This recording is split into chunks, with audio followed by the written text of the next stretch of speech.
oil.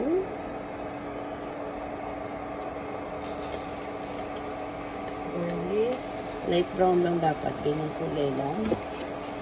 Lagyan na natin yung ating onion.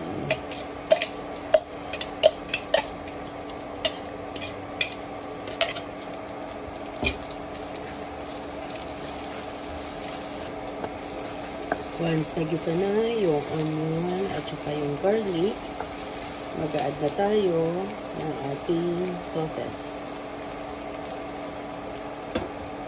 So, maglagay tayo ng oyster sauce.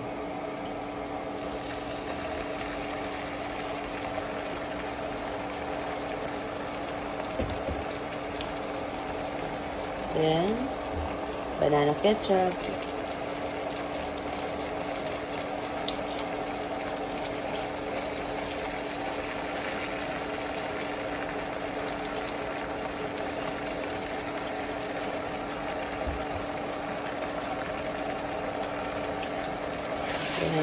Ilang natin. Pag ganyan nagsisimmer na, maglagay tayo ng lemon lime soda or Sprite. So, instead ng water, ito yung gagamitin natin. Sprite. 7-Up. Kahit anong brand pwede naman. Then, lagay tayo ng Worcestershire sauce. Kunti lang yan. Ayan, haluin. Para may kick naman, lagyan natin ng hot dry chilies na crushed. So, tansyahin nyo lang kung ano yung kaya nyo na heat or anghang. Yan, okay na yan. Then, add tayo ng black pepper.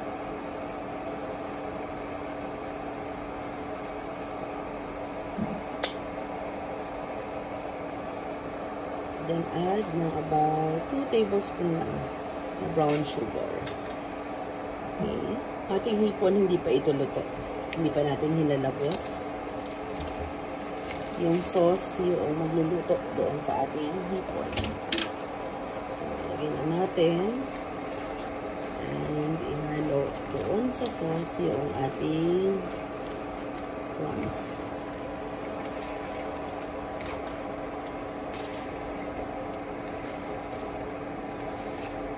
Mabilis lang maluto ang hipon. So, make sure na hindi ma-overcook. Kasi pag na-overcook, titigas yung hipon, yung laman. Didikit din yung pinaka-shell niya doon sa laman. Mahirap balatan. So, dapat tama lang yung luto ng ating shrimp. So, pagkalagay ng sauce, yan, haluin lang natin. Para maging pantay yung luto ng ating prawn.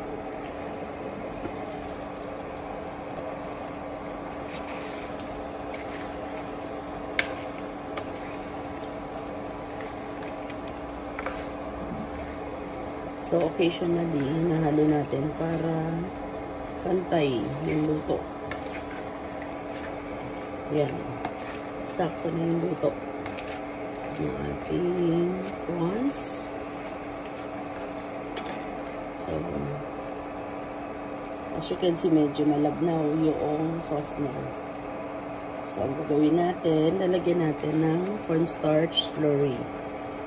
So, combination ng water yon at saka ng cornstarch. Ano yung ating cornstarch slurry?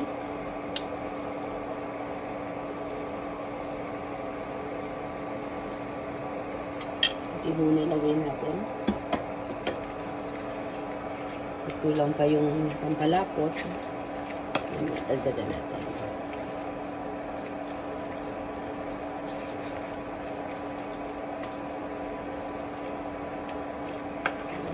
Ano pa din?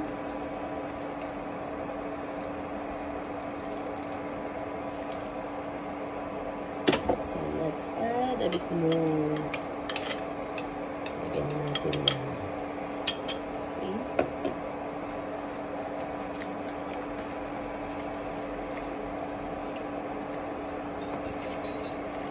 So, ayan. Ito, ganito ka-thick yung gusto natin ma-achieve. So, pakuluan lang natin ng few minutes para maluto yung nilagay natin na slurry.